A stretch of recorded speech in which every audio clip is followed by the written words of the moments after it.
Just in time for Thanksgiving, we're here to celebrate the remarkable recovery of Dante White. Where's Dante? Where is he? Dante, make sure you're standing right next to me. Okay. Also, Dante and his parents are here, Teresa and Wayne. Where are they? They with us? So, Dante and Teresa and Wayne wanted this opportunity to thank the first responders. And there's a lot of people, I'm sure I'm going to miss somebody, but the Nassau County Police Department, Oceanside and Baldwin Fire Department, the trauma team, our emergency department nurses, our critical care surgeons, our vascular surgeons, orthopedic surgeons, the ICU. I know I'm leaving somebody out, so please feel free to correct me later on. But before we start, just a word about our trauma center. Mount Sinai South Nassau does have a trauma center. We're really the only trauma center on the south shore of Nassau County. But for those of you who are not in the medical field, you might ask, what is a trauma center? So our trauma center is accredited by the American College of Surgeons. And again, what does it really mean to be a trauma center? It's really like a big, beautiful orchestra. And I think most of the orchestra is here today. You have all different sections, all different specialists. As I said, the vascular surgeons, orthopedic surgeons, nurses, and they all have to be ready. If you're a trauma center, they all have to be ready on a moment's notice to save a life. And that's really what happened in Dante's case. And thank God everyone was there, including the first responders in the field who reached him quickly and were able to do what they had to do, pack his wound, and get him here within 10 minutes. So just to start back the story from the beginning, March 10th, Dante, who's a college student and a college athlete, right? Runs track, right? He was out for a run. He runs track for the University of New Haven, right? Very good. He's hit by a car that apparently ran a stop sign. His arm, he kind of reflex. He puts his arm out to try to stop the car. That, of course, didn't work. His arm hits the windshield. He's thrown across the road. He's bleeding profusely. If not for the quick response of the Nassau County PD, Oceanside and Baldwin Fire Department, he likely would have bled out on the street. The first responders did a terrific job. They got him to the trauma center within 10 minutes, where he was met with a team of specially trained nurses, critical care surgeons. And now I'm going to ask Dr. Maurer, who is our trauma medical director, to pick up the story. Well, Dante did receive extraordinary care, something we do all the time. Beginning with the paramedics, reached him first, stabilizing him, rushing him to safety. When he arrived at Mount Sinai South Nassau, he entered a trauma center, ready to respond at any moment, day or night.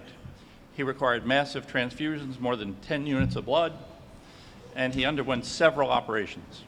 His survival was not the work of one person or even one team, but the results of a coordinated effort involving paramedics, nurses, physician assistants, nurse practitioners, physicians, social workers, and many others whose names the public may never know, but whose impact is unforgettable.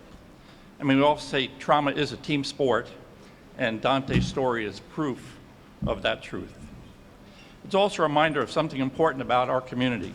Not all hospitals are trauma centers.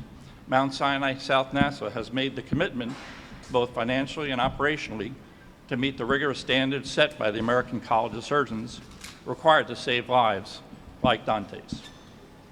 We care for the old and the young. We care for your mother, your father, your sister, your brother, your grandmother, and grandfather, as well as your children. Maintaining a trauma center meaning staffing highly trained professionals, 24 hours, 7 days a week, including weekends and holidays like the one we're about to have. It means investing in equipment, blood bank capacity, operating rooms, and training so that when tragedy strikes, the right resources are already in place. The level of preparedness is costly, but our hospital's administration has chosen deliberately and proudly to bear those costs They've done that because we believe that members of our community deserve the highest level of care, and that when lives hang in the balance, readiness is not an option. Today, as we stand along Dante's family, we celebrate more than survival. We celebrate the resilience that the human spirit, the strength of a dedicated medical team and a community that supports the system need to protect its people.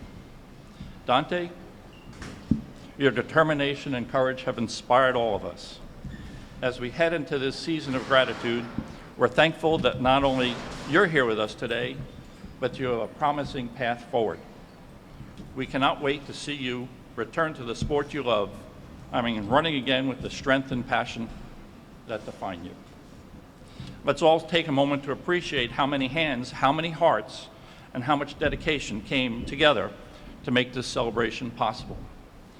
On behalf of our entire trauma team and the Mount Sinai South Nassau Hospital, we're honored to have it played a role in your survival and recovery. And this Thanksgiving, we give thanks to you, Dante, for allowing us to help you, and let's give thanks to everybody who helped bring you back safely to your family and your community. Thank you. Thank you, Dr. Maurer. I promise that we will hear from Dante, for sure. Before we do that, though, and other members of the care team, I did want to bring up Jose Pinero. Jose, come on up and kind of roll the chronological clock back a little bit to what happened on the scene and what the first responders did. The countless hours of training that we as paramedics, RNs, doctors, surgeons, both didactic clinicians, we all do, all came together that March 10th. It really did. We arrived on scene, laying down lifeless, bleeding out in a pool of blood, unconscious. I'm being honest with that. The quick action by the first arriving officer, okay, stopping the bleeding, saved you. Okay, EMS continued the care of stopping the bleeding and loaded onto the ambulance, physical exam, conducted head-to-toe exam to ensure any other hidden injuries, any apparent injuries. The EMS team placed 2 IVs, made a trauma notification to Mount Sinai South Nassau, and we're on scene and left within 10 minutes. Okay, that's life. That's the Platinum 10 they call. And off to Mount Sinai. I cannot overlook the empathy that one of the paramedics did, Rivera. Once he came conscious, she started talking to you. Okay, that's part of our training as well. Conversing with you entire ride down to trauma bay. She became responsive with us. Because you remember, he did not remember anything that happened. Kept asking for his mom. Kept asking for what happened. Once we got here, the trauma team, the entire team was waiting for our arrival. The teamwork between everybody, RNs, doctors, specialists, medics, was utmost. It was the training. It was very proud to be. And seeing you yesterday, it was very emotional. So, glad to hear. All right, so as Dante arrives at the trauma center, I'm going to ask Dr. Redhead, who's a board-certified surgeon and trauma specialist, to pick up the story. So on that day in March, the entire hospital got the notification for a level 1 trauma activation. And as many people have mentioned here already, when we have those notifications and we're functioning in a trauma hospital, it mobilizes a very multifaceted approach from doctors, nurses, from the ED team, the ICU team is aware, all so that we can bring the resources of the entire hospital to help the trauma patient in need. With his level 1 trauma activation, we were notified that we had a potentially severed extremity. So there was a large concern that we might have a vascular injury, nerve injury, bone injury. So the team, before he even arrived, started to prepare the various implements that we would need in terms of providing blood, in terms of providing access, tourniquets, clotting material, packing, so that we can manage him as soon as he came in. And when Dante arrived, he was hypotensive, so his blood pressure was very low, which made us aware that he had lost a significant amount of blood on the scene. And thankful for the paramedics and the officers who were present at the scene. They did a really incredible job of packing the wound to minimize blood loss as much as possible, so that we were able to do the other portions of our trauma evaluation, the ABCs, to kind of evaluate for a variety of other injuries that might be present. Considering the mechanism of his injury involved him getting hit by a car, the primary concern wasn't just for this laceration that we found in his armpit, but that he might have other internal injuries too. When we evaluated him, he was able to talk to us. He was awake and alert at this point in time because of the great resuscitation that was provided on the scene. His blood pressure had improved slightly from the scene where he was very hypotensive into the 50s. But he was talking to us, telling us about his arm being uncomfortable. He was able to participate a little bit in our exam, but we realized as soon as we took the packing out of his arm that the blood flow was what we call torrential. You could hear essentially blood as it fell onto the ground because we had a significant vascular injury. We did what we could in terms of establishing IV access so that we could give him, replace the blood loss as much as possible.